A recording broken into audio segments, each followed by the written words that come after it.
Bien, yo creo que ya podemos empezar, ¿no? ¿Se ven las diapositivas? ¿Sí? Ahora sí se ve la diapositiva. Sí, doctora, sí se ve. Sí se ve. Bueno, el tema que vamos a ver hoy día y como un tema final van a ser las enfermedades pulmonares obstructivas crónicas, ¿no? Denominadas EPOC. Dentro de EPOC se considera bronquitis crónica y enfisema pulmonar. ¿No?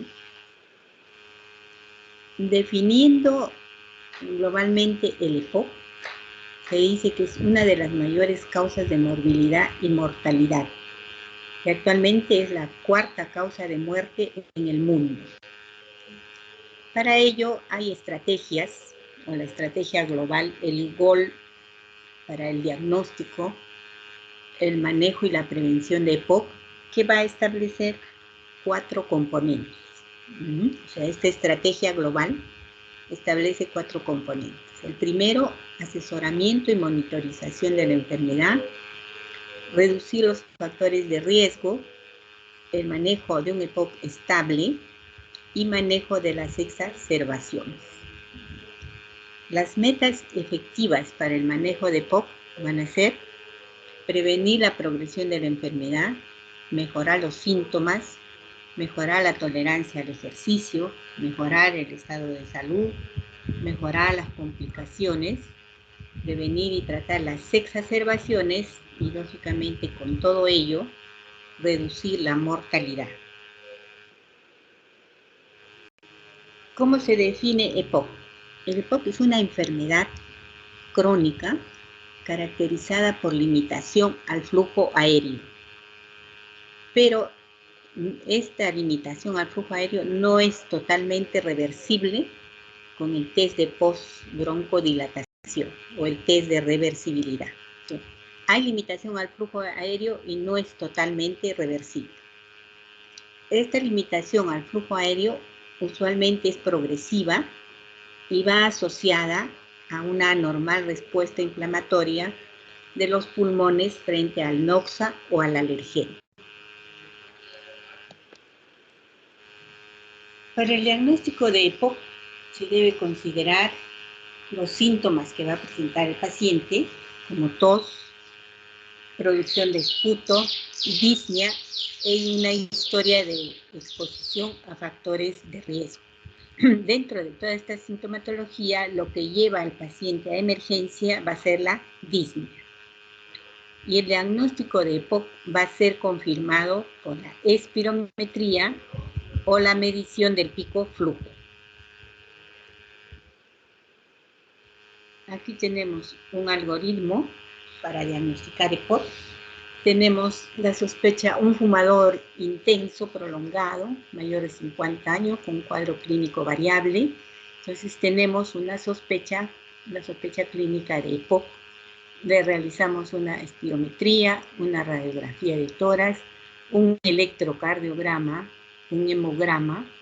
Un electrocardiograma porque, como les decía yo a los alumnos de mi grupo, corazón, pulmón van juntos y cuando se afecta el pulmón, secundariamente también se afecta el corazón. Realizados estos exámenes, estos pueden ser normales o puede haber una limitación crónica al flujo aéreo. Si tenemos esta limitación crónica, entonces podemos realizar una gasometría arterial, la misma que puede ser normal o nos puede mostrar hipoxemia o una insuficiencia respiratoria, ¿no?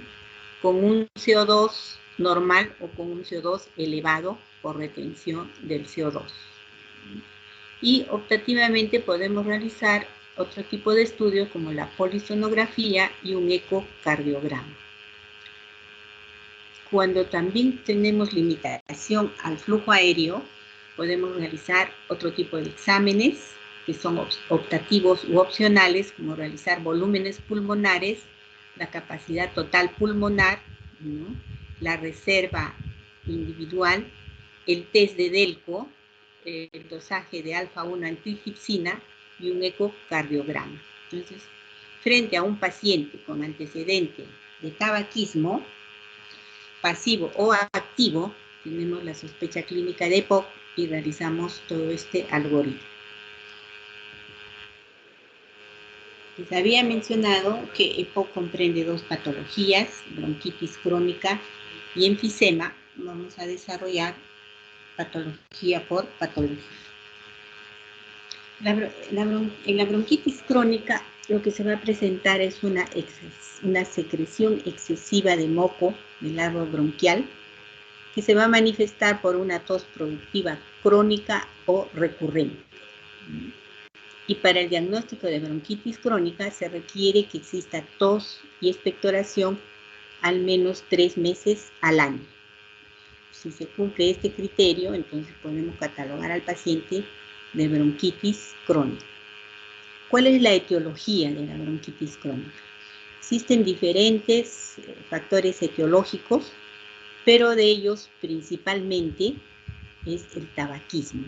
Principal agente etiológico, el humo del cigarro se asocia con claridad a la aparición de la sintomatología y a la aparición y la gravedad de la enfermedad van a guardar relación con la duración y el grado de tabaquismo.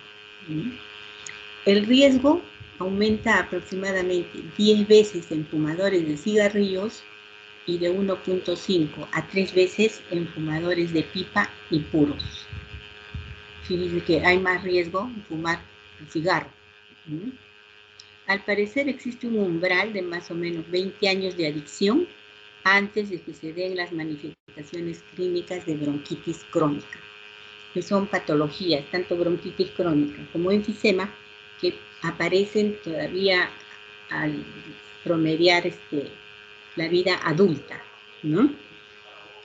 En fumadores jóvenes y sintomáticos, las alteraciones de la función pulmonar van a preceder a la aparición de esa sintomatología, porque generalmente los jóvenes no tienen sintomatología y cómo uno va a llegar al diagnóstico de EPOC realizando una prueba de función pulmonar. Otro factor etiológico en la bronquitis crónica son los contaminantes, ¿no? Existe mayor riesgo en zonas de alta contaminación. Puede ser la contaminación ambiental, la contaminación que hay en las minas, ¿no? Siendo contaminantes significativos el dióxido de sulfato, el cadmio, dióxido de nitrógeno y sustancia negra en forma de partículas. También dentro de los factores etiológicos tenemos otras sustancias inhaladas, sobre todo la exposición al polvo de los granos de los cereales. La edad también constituye otro agente etiológico para la bronquitis crónica, y también se describe la predisposición genética, ¿no? La influencia genética se sugiere por la correspondencia del BEP, que es mayor entre parientes que entre cónyuges. El BEP es el volumen inspiratorio forzado al segundo, ¿no? Y es más frecuente en gemelos monocigotos que en los dicigotos. Dentro de los factores etiológicos también tenemos el déficit de la alfa-1 antitripsina, ¿no? Que va a ser una glucoproteína inhibidora de las proteasas y que se descubre en el suero normal. Actualmente se puede realizar en los exámenes de laboratorio el dosaje de la enzima alfa-1 antitripsina. Hace algunos años no se realizaba este dosaje, ¿no? Pero ahora sí podemos realizar un dosaje de alfa-1 antitripsina, y si tenemos que hay déficit de la misma, puede ser factor etiológico en la bronquitis crónica.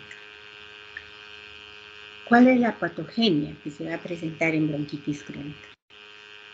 Se van a presentar estructuralmente 3 anomalías, y estas van a contribuir a la obstrucción del flujo aéreo. Entre ellas tenemos disminución del calibre de la luz bronquial, aumento de la posibilidad del colapso de las partes bronquiales y disminución de la retracción elástica. Entonces, esto es lo que va a ocurrir estructuralmente en la patogenia del EPOC y que va a contribuir o va a producir la obstrucción al flujo aéreo. En esta diapositiva podemos ver la interrelación que existe entre bronquitis crónica y enfisema. Podemos ver los bronquios normales, ¿no? Cómo se observan en la bronquitis crónica, a veces colapsados y dilatados, y cómo se observa en el enfisema. ¿Qué es lo que se va a producir en el enfisema? Una hiperinsuflación a nivel alveolar.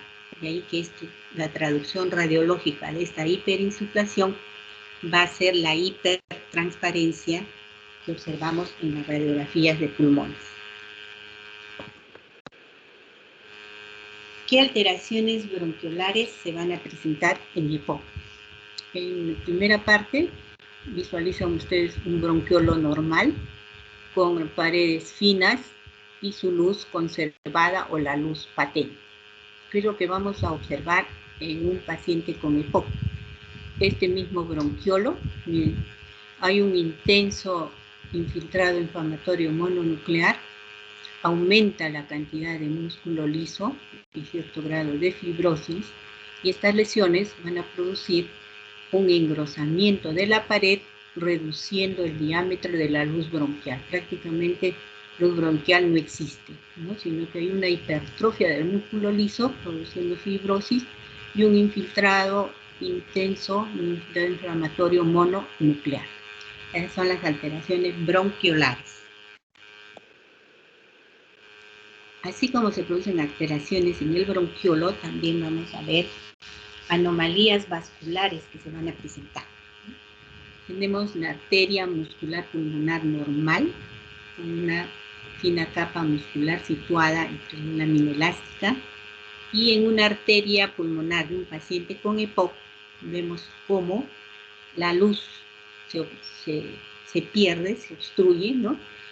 En la que se observa un notable engrosamiento de la capa muscular e íntima, lo que va a reducir considerablemente la luz arterial. En el bronquiolo y en la arteria lo que se produce es un engrosamiento o una hipertrofia de la musculatura. Eso es en cuanto a EPOC, en cuanto a bronquitis crónica. En cuanto a enfisema pulmonar, tenemos que su nombre deriva de un término griego que significa insuflación. ¿Qué significa enfisema pulmonar? Va a ser la acumulación patológica de aire en los tejidos o en los órganos. Así podemos hablar de enfisema subcutáneo si el aire está dentro del tejido subcutáneo, de enfisema mediastínico si esta acumulación patológica de aire va a ser en el mediastino, o enfisema pulmonar si se acumula en los pulmones. Anatómicamente, ¿cómo se describe el enfisema? Como un agrandamiento anormal de los espacios aéreos distales al bronquiolo no respiratorio terminal, acompañado por destrucción de sus paredes.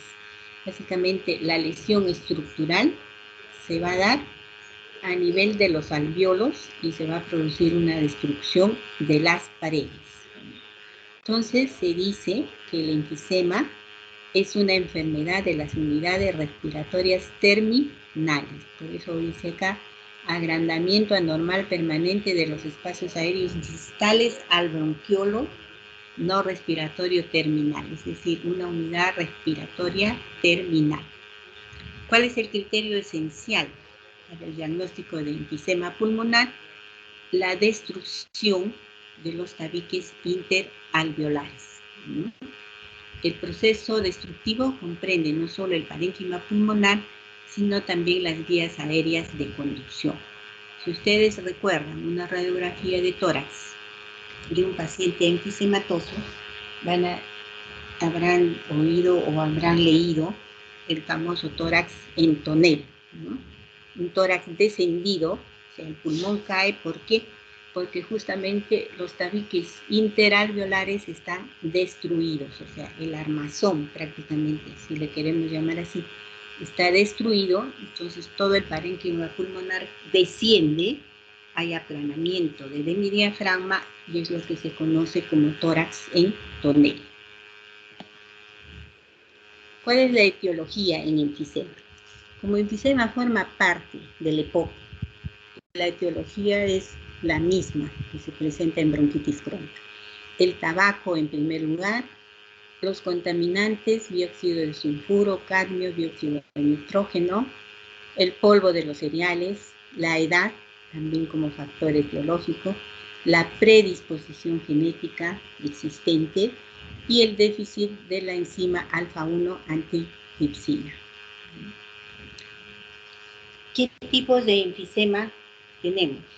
Tenemos el enfisema centrolobulillar, el enfisema panlobulillar o el enfisema paraseptal. Todos incluyen destrucción de las paredes alveolares, ocasionando la pérdida de sostén del árbol bronquial. Es decir, todos los tipos de enfisema lo que va a haber estructuralmente es destrucción de las paredes alveolares. Aquí tenemos una gráfica, ¿no? Variedades anatómicas del enfisema pulmonar. Podemos observar un parénquima normal. Aquí observamos el enfisema panacinar y aquí el enfisema centroacinar. También tenemos acá un acino normal, un acino con enfisema paraseptal, otro con enfisema paraacinar y el que está en la parte inferior, el enfisema centroacinar. De los tipos de enfisema ya les había mencionado, ¿no? El enfisema centrolobulillar, el enfisema panacinar o panlobulillar y un acino pulmonar normal, ¿no? Donde podemos visualizar el bronquiolo terminal, los tabiques de primer, segundo y tercer orden, que son las unidades anatómicas terminales, ¿no? Los conductos alveolares y los sacos alveolares.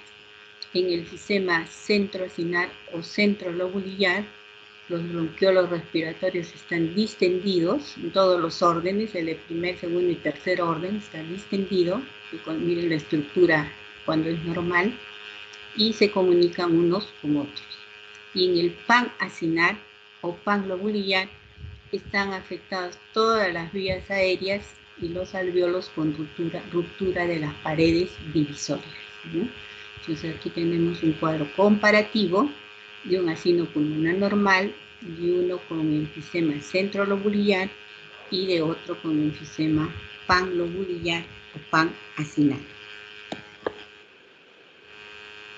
¿Cuáles son las características clínicas que vamos a observar en bronquitis crónica versus enfisema? Tenemos en cuenta ciertos criterios o parámetros como el aspecto general, la edad, cómo comienza la patología, cianosis, disnea, tos, expectoración, infecciones respiratorias. El aspecto general en el paciente con bronquitis, vamos a ver un paciente obeso, con coloración oscura, con inyección conjuntival y extremidades calientes. ¿Cómo observamos un paciente con enfisema? Es un paciente delgado, con frecuencia emaciado, respira con los labios entreabiertos, es un paciente ansioso, que utiliza claramente los músculos accesorios respiratorios y sus extremidades están frías o pueden estar normales. La edad en que se presenta la bronquitis crónica es aproximadamente entre los 40 a los 55 años. La edad en que se va a presentar el enfisema es a los 50 o 75 años. ¿Cómo comienza la bronquitis crónica? Con tos. ¿Cómo comienza el enfisema? Con disnea. La cianosis es pronunciada en el paciente con bronquitis crónica. Cianosis ligera o nula en el paciente enfisematoso. La disnea es moderada en el paciente portador de bronquitis crónica, pero es una disnea severa e incapacitante en el paciente portador de enfisema pulmonar. La tos es un síntoma más evidente que la disnea en el paciente con bronquitis y es menos evidente que la disnea en el paciente con enfisema. La expectoración es copiosa en el paciente con bronquitis, escasa expectoración en el enfisema. Infecciones respiratorias altas son frecuentes en pacientes con bronquitis, son esporádicas en los pacientes con enfisema. Entonces, en resumen, lo que podemos rescatar de este cuadrito es que la bronquitis se caracteriza, la principal sintomatología, tos con abundante expectoración, es lo característico en el paciente bronquítico crónico. Y en el paciente enfisematoso, lo característico es la disnea, sobre todo que va a ser severa o incapacitante. Eso es lo característico en sintomatología. Tos copiosa, abundante expectoración en el bronquítico, disnea severa e incapacitante en el enfisematoso.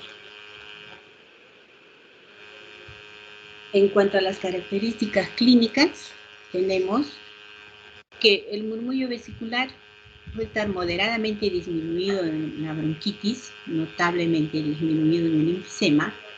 Cor pulmonar e insuficiencia cardíaca es frecuente observarlo en el paciente con bronquitis. En el paciente con enfisema observamos cor pulmonar o ICC durante las infecciones agudas y en las fases terminales. En cuanto a la radiografía, ¿qué es lo que vamos a observar en la radiografía de un paciente con bronquitis? Que la posición del diafragma es normal, los pulmones también están normales y el hilio broncovascular o la trama broncovascular también no sufre alteración. En cambio, en el paciente enfisematoso vamos a ver un corazón pequeño, pendular, los diafragmas planos y bajos, como les había mencionado, áreas de radiotransparencia, es decir, el famoso tórax en tonel. ¿Por qué? Porque los tabiques interalveolares están destruidos, todo este armazón se cae, de ahí que los diafragmas son planos y hay una hipertransparencia o hiperinsuflación. ¿Cuál es la evolución en el paciente con bronquitis crónica? Puede ser de manejo ambulatorio, pero siempre existe el riesgo de la insuficiencia cardíaca derecha y el coma en el paciente ya tendría que hospitalizarse. En el paciente enfisematoso evoluciona con una disnea incapacitante, con episodios de infección respiratoria alta que van a poner en peligro su vida, una evolución prolongada que va a terminar en una insuficiencia cardíaca derecha y coma. Es decir, en ambos el final puede decirse que es el mismo, ¿no? Pero mientras tanto, al inicio se puede manejar un paciente con bronquitis crónica de manera ambulatoria. En el enfisematoso, desde su inicio, el manejo es hospitalario por la disnea incapacitante que tiene.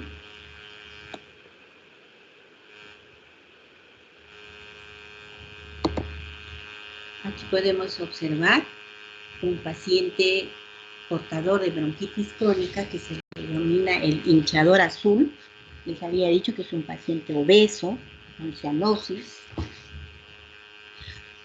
con extremidades calientes, ¿no?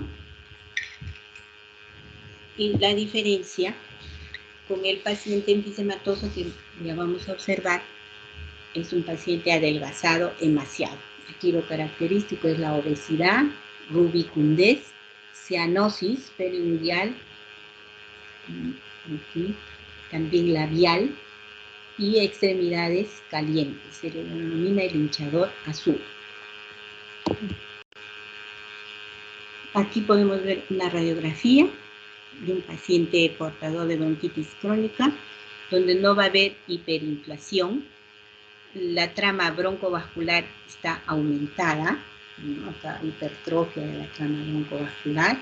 Los hemidiafragmas conservan su estructura, están bien redondeados, ¿no? Los pacientes bronquíticos crónicos retienen CO2, de ahí que evolucionan hacia el cuerpo pulmonar, ¿no? Y hacen múltiples episodios de insuficiencia respiratoria. Es lo característico. El bronquítico crónico va a evolucionar hacia un corpo pulmonar.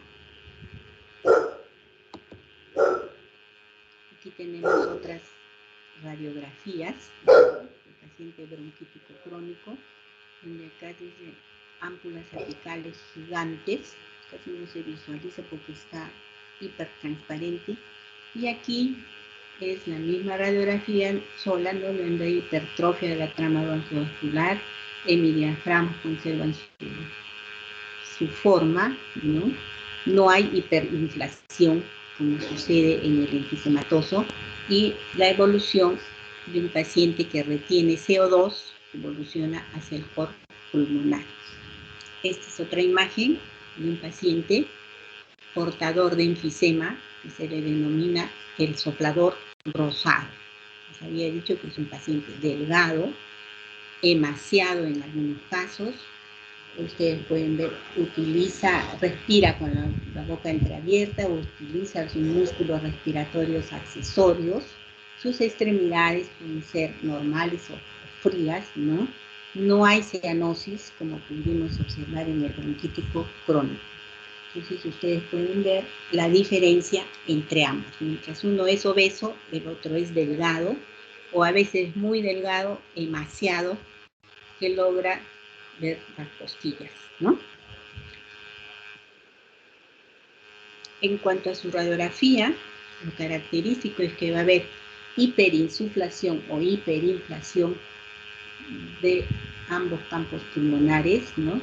Depresión evidente del diafragma en su inserción con las costillas, una atenuación periférica de los vasos pulmonares, una sombra cardíaca pequeña, ustedes acá un corazón pendular y pequeño, ¿no?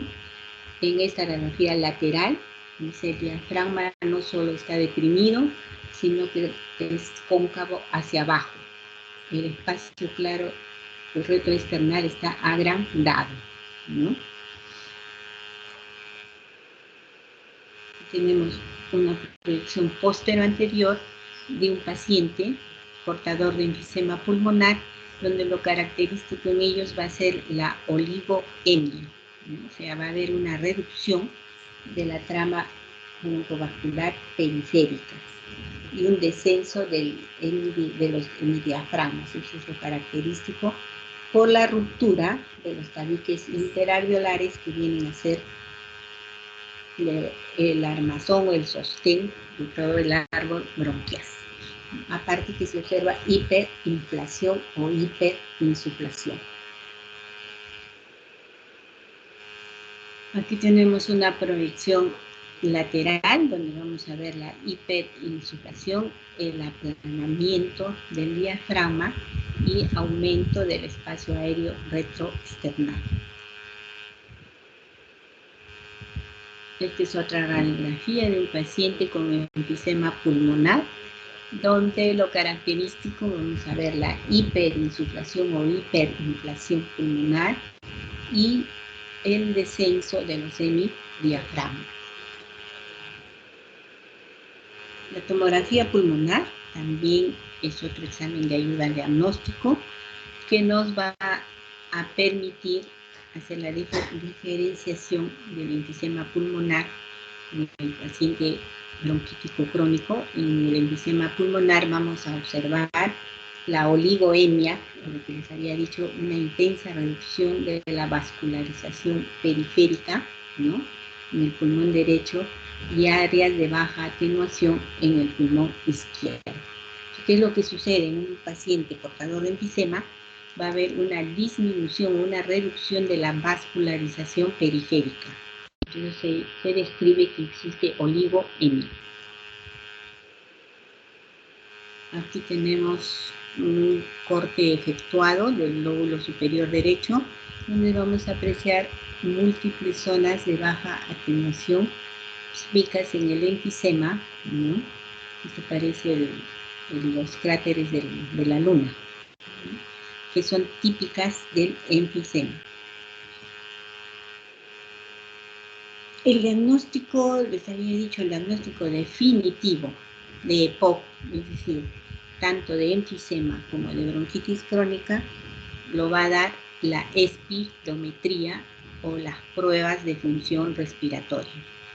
¿Qué parámetros se emplean en una prueba de función respiratoria o en una espirometría? Tenemos el FBC, que es la capacidad vital forzada, el volumen expiratorio forzado al segundo, que se denomina el VEFSU-1, el porcentaje del volumen expiratorio forzado al segundo sobre la capacidad vital forzada o la relación del VEFSU-1 sobre el FBC, que algunos autores denominan el índice de T-FeNO. Este porcentaje va a ser muy útil para el diagnóstico de EPOC. Luego tenemos el flujo expiratorio forzado 25-75, que significa al cuarto de segundo y los 3/4 de segundo, el flujo expiratorio forzado al 50%, el pico del flujo, ¿no?, la capacidad vital inspiratoria forzada, la ventilación voluntaria máxima y la reversibilidad al broncoespasmo. De todos estos parámetros que vemos acá, que a veces resultan muy áridos, sobre todo si no van a ser neumólogos, lo que vamos a utilizar es la capacidad vital forzada, el volumen expiratorio forzado al segundo, el porcentaje de ambos, del VEFSU-1 sobre capacidad vital forzada o índice de T-FeNO, el pico de flujo y el test de reversibilidad. Vamos a ver acá, en cuanto a características funcionales, en base a la espirometría, en bronquitis crónica versus enfisema predominante. ¿Qué es lo que vamos a encontrar? El índice de T-FeNO o la relación VEFSU-1 sobre capacidad vital forzada, en ambos está reducido. La capacidad residual funcional está ligeramente aumentada en la bronquitis, notablemente aumentada en el enfisema. La ventilación voluntaria máxima tiene una disminución moderada en la bronquitis, una notable disminución en el enfisema. La presión arterial de oxígeno está disminuida entre moderada a severa y en el enfisema tiene una disminución ligera a moderada. Hipercapnia arterial, o sea, retención del CO2, existe en bronquitis crónica y es crónica, valga la redundancia, Y en el enfisema solo se va a retener CO2 en infecciones respiratorias agudas. El hematocrito es alto en el paciente con bronquitis crónica, puede llegar al 70%. En el enfisematoso el hematocrito está normal o ligeramente alto y rara vez supera el 55%. La presión de la arteria pulmonar está aumentada en la bronquitis crónica, puede estar normal o ligeramente aumentada en el paciente con enfisema. A ver, un momentito.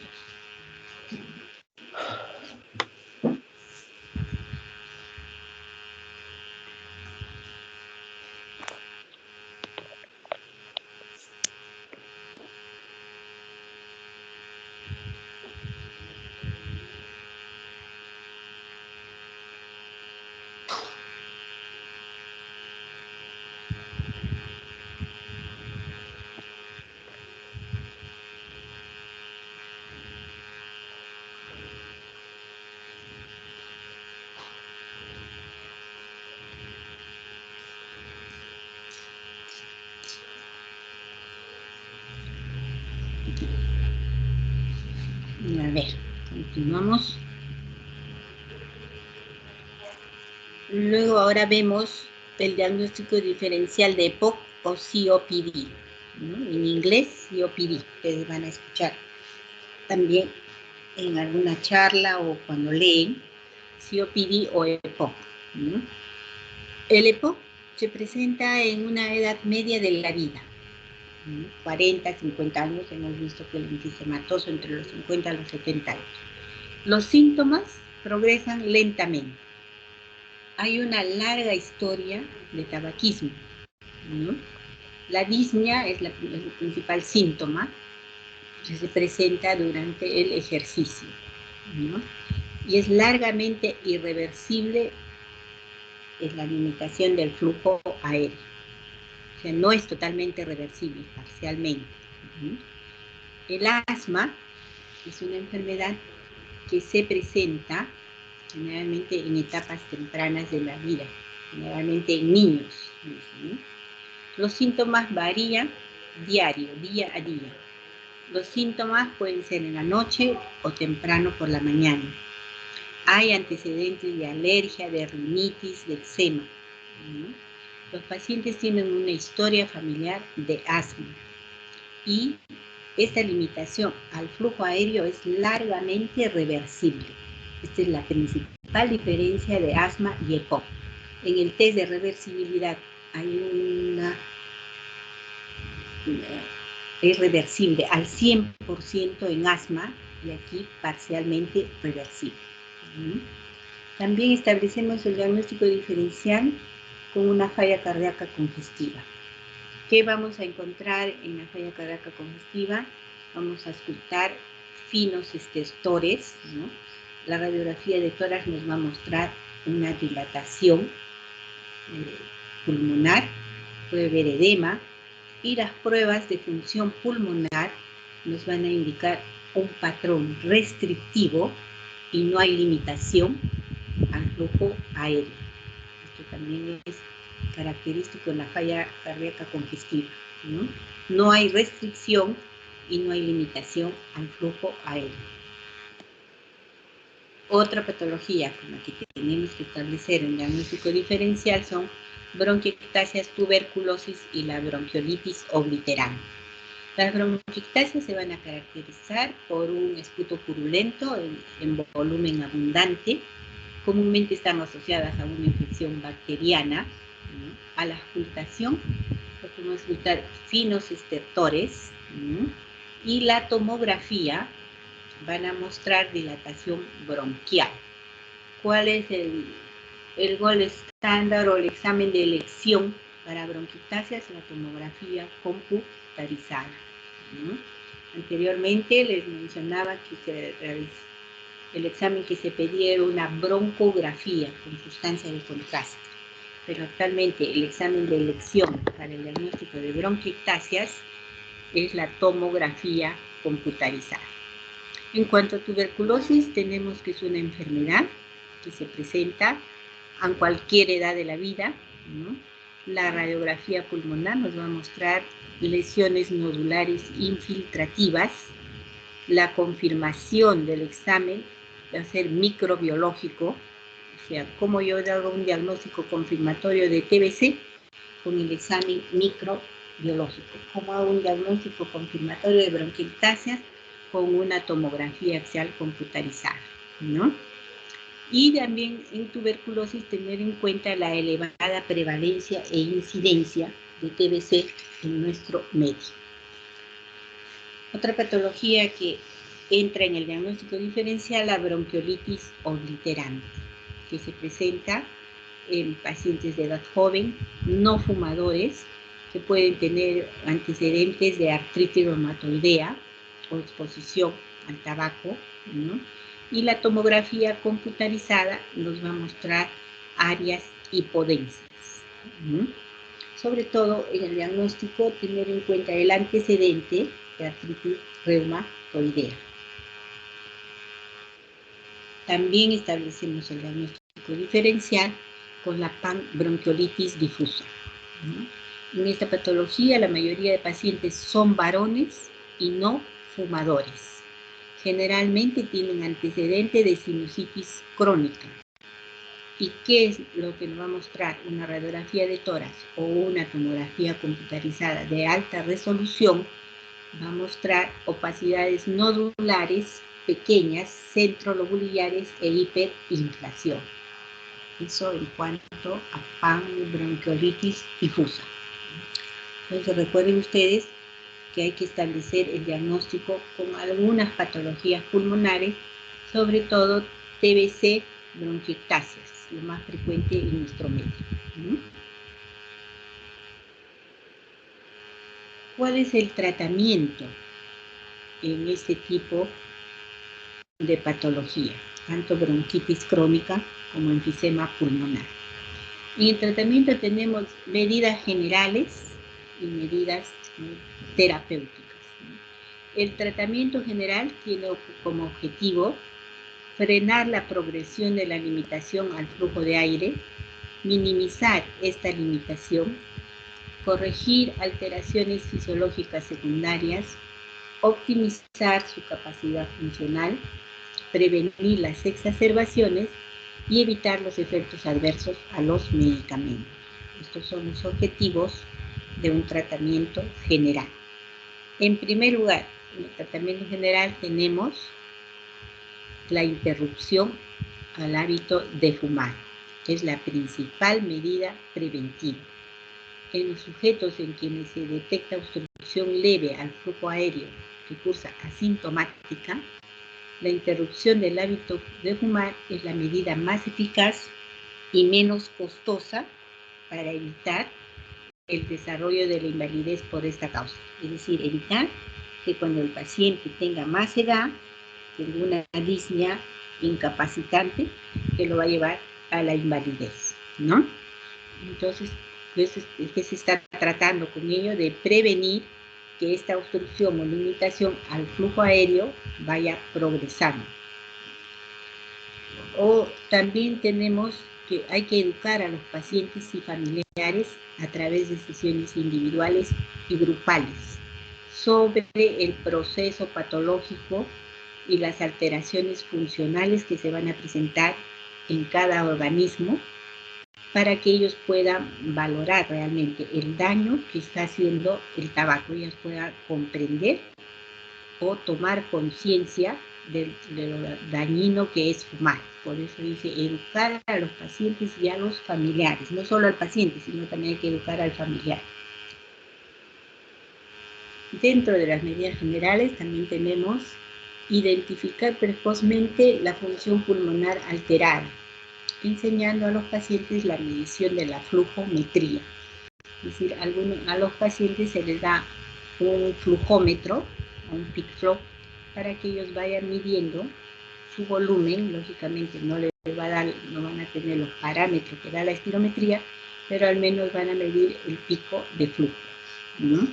También hay que utilizar técnicas de modificación de conducta, personalizando el mensaje de eliminar los factores de riesgo. Utilizar técnicas de reemplazo farmacológico al cigarrillo mediante parches o chicles de nicotina. También se consideran dentro del tratamiento general o medidas generales en EPOC la rehabilitación respiratoria, es decir, ejercicios respiratorios, terapia física para remover las secreciones, el soporte nutricional, también entrenamiento de los músculos periféricos y de los músculos respiratorios. Se establece un plan de ejercicios respiratorios. O sea, la rehabilitación respiratoria también es importante en EPOC. Medidas generales ya les había mencionado, ¿no? Evitar los cambios bruscos de temperatura, evitar principalmente el tabaco, ¿no? Evitar visitar a los enfermos cuando uno está congestionado o con síntomas de gripe. Muchas veces no nos damos cuenta y vamos a visitar a un paciente y lógicamente le va peor. La hidratación también es considerada, les había hablado de soporte nutricional, hidratación, una buena alimentación. Y las medidas específicas de EPOC, cuando el paciente tiene una disnea incapacitante, vamos a llevar hasta la administración de oxígeno terapia, ¿no? Y otra de ellas es la rehabilitación respiratoria, como les había dicho, drenaje postural, capotaje, o en algunos casos, con fines terapéuticos, limpiar el tracto bronquial con un examen broncoscópico. Este es un algoritmo para ver la terapéutica del EPOC, ¿no? En primer lugar, les había mencionado que hay que suprimir el tabaco, tomar medidas preventivas e higiénicas. Cuando esta limitación crónica al flujo aéreo es sintomática, puede ir a una insuficiencia respiratoria crónica, ¿no? De ahí puede ser dependiente de oxígeno, ¿no? Oxígeno dependiente, oxígeno a domicilio, puede presentar insuficiencia cardíaca o también puede derivar en un síndrome de apnea del sueño, donde le realizan una polisonografía para ver si el paciente requiere o no de un dispositivo denominado CPAP para poder mejorar su respiración.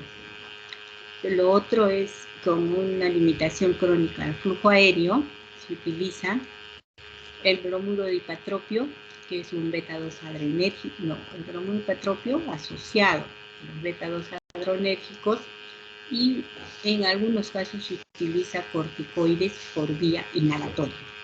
Les mencionaba que el bromuro de hipatropio de por sí o sí solo no causa broncodilatación, es un anticolinérgico.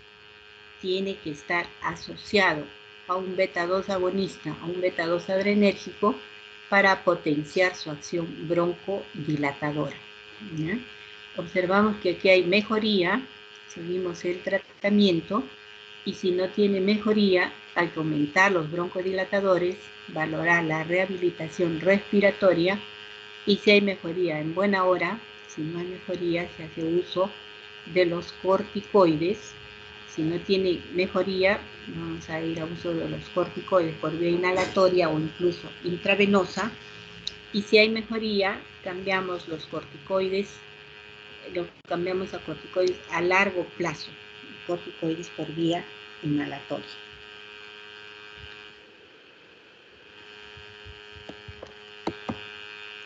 En cuanto a la terapia del EPOC según el estadiaje, vamos a tener en cuenta que el EPOC puede ser de riesgo, puede ser leve, puede ser moderado o severo, ¿no? Cuando se habla de un EPOC o riesgo de EPOC, los síntomas van a ser crónicos, ¿no? Tos, esputo purulento, exposición a factores de riesgo, los que hemos mencionado, pero la espirometría está normal. En un EPOC leve, que es lo que vamos a ver, todo va a estar en función de los valores espirométricos, como les había mencionado, el BEPS-1 sobre la capacidad vital forzada.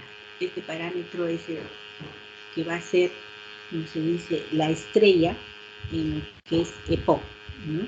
En el EPOC leve tenemos que es menor del 70%, ¿no? Y el BEPS-1 es mayor el 80% del previsto. Puede o no presentar síntomas. En este caso, ¿qué terapia recomendamos? Broncodilatadores de acción corta. ¿Cuáles son los broncodilatadores de acción corta? Ustedes conocen o han escuchado hablar. A ver.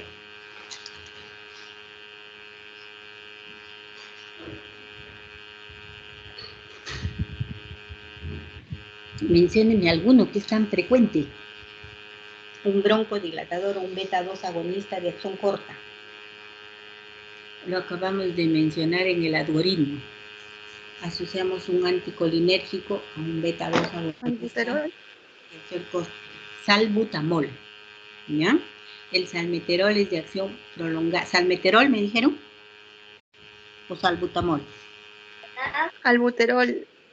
No, salbuterol no. Salbutamol es un beta-2 agonista de acción corta que va a potenciar su acción con un anticolinérgico, es decir, con el bromuro de ipatropio.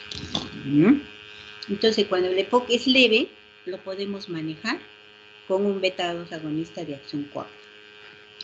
Cuando el EPOC va a ser moderado o va a ser severo, como le digo, todo en función de los parámetros espirométricos que ya les había mencionado, tenemos en el EPOC moderado el EPOC 2A y el EPOC 2B.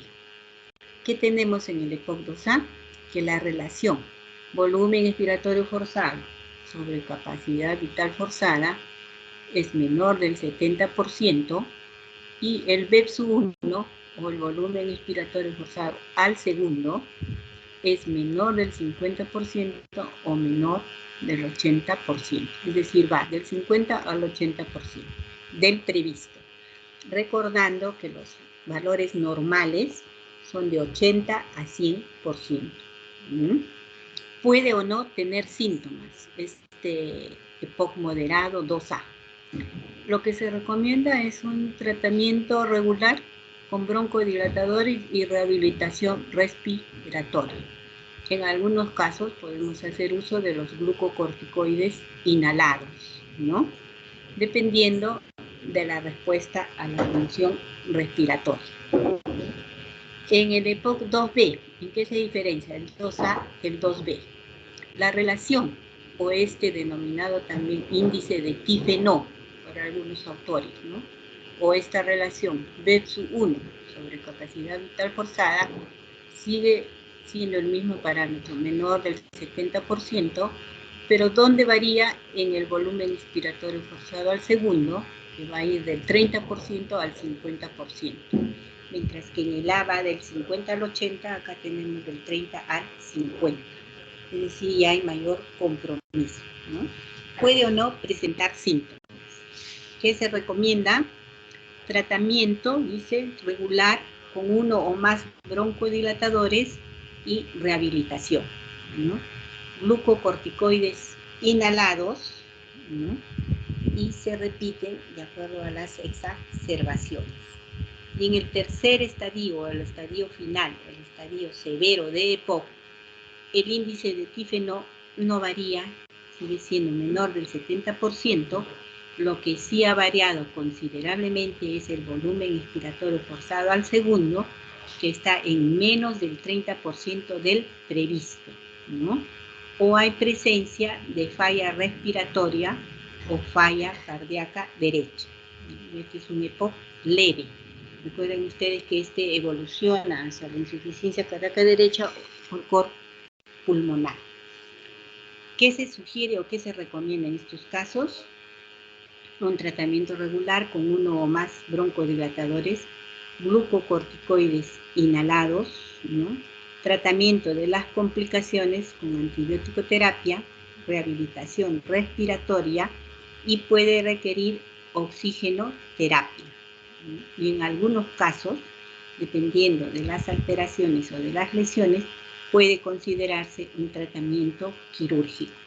Entonces, recuerden ustedes los estadios de POC de riesgo leve, moderado y severo, que todo está en función de las alteraciones o las modificaciones de los patrones espirométricos, el volumen expiratorio forzado al segundo y el índice de Tifenot o la relación del volumen expiratorio forzado al segundo sobre la capacidad vital forzada, ¿no?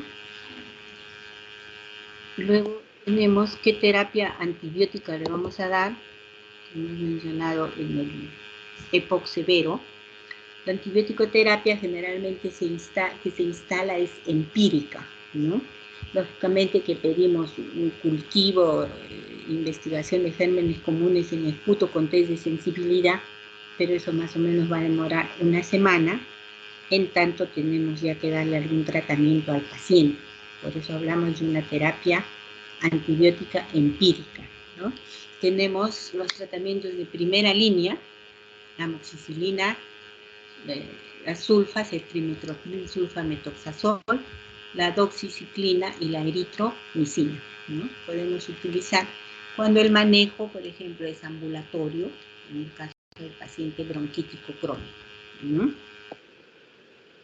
Utilizamos tratamientos de segunda línea, las cefalosporinas de segunda generación, tenemos la cefuroxima, una dosis de 200 a 500 miligramos, cefalosporinas de tercera generación, cefixime. Podemos hacer uso también de los macrólidos, claritromicina, acitromicina, a una dosis de 250 a 500 o acitromicina de 500 por día y luego 250 por 5 días. También podemos utilizar las quinolonas o floxacina, ciprofloxacina o levofloxacina, ¿no? Entonces, son antibióticos de segunda línea, las cefalosporinas, los macrólidos y las quinolonas, ¿no? Hasta aquí es el resumen de lo que es EPOC, que comprende bronquitis crónica y enfisema pulmonar. Ambas se basan su diagnóstico en la prueba de función pulmonar o en la espirometría, lo que nos va a dar los parámetros del volumen expiratorio forzado al segundo y del índice de Tifenot, para que en base a ello podamos establecer el tratamiento adecuado. ¿Tienen ustedes alguna pregunta?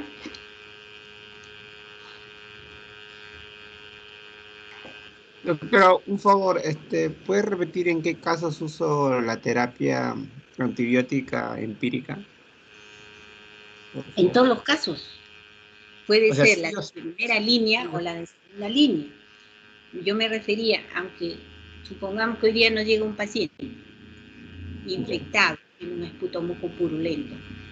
Dentro de nuestro plan de trabajo le vamos a pedir investigación de gérmenes comunes, cultivo y sensibilidad, ¿no? Va al laboratorio, pero eso más o menos nos va a demorar de 5 a 7 días.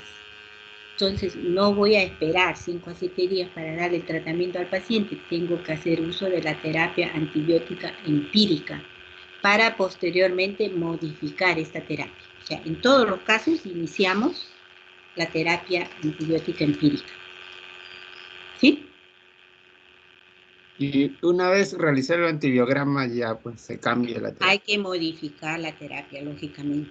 De acuerdo, de repente le estamos dando amoxicilina y nos llega el resultado resistente a amoxicilina. Entonces inmediatamente tenemos que cambiar por los antibióticos que son sensibles, ¿no? Pero de inicio, siempre que iniciemos antibióticos, son empíricamente, ¿no? En todos los casos, ¿ya?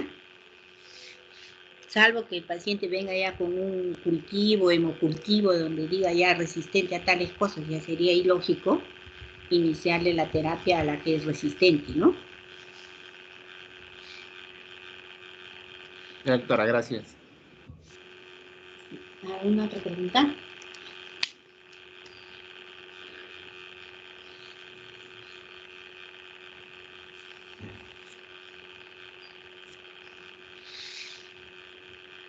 Hola chicos, ¿no tienen ninguna pregunta?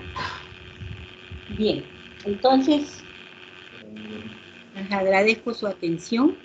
Yo he concluido mis clases teóricas hoy día. Mañana dan ustedes examen, ¿no? De todo lo que yo les he mencionado están las preguntas para el examen. No hay nada inventado ni nada raro. Yo no sé por qué está ocurriendo que la coordinadora general nos menciona que, por ejemplo, la nota de teoría no concuerda con la nota práctica que uno les pone, ¿no? Pero lógicamente, si hacen la práctica y uno le menciona todas esas cosas, se hace la teoría y las preguntas del examen teórico son los que se ha mencionado en la teoría, lo que se les ha dicho en teoría, entonces yo no me explico cómo pueden estar desaprobados en teoría. La verdad no me entra a la cabeza, ¿no? Dice que hay notas hasta de 0,4 en las teorías. Entonces digo, ¿por qué?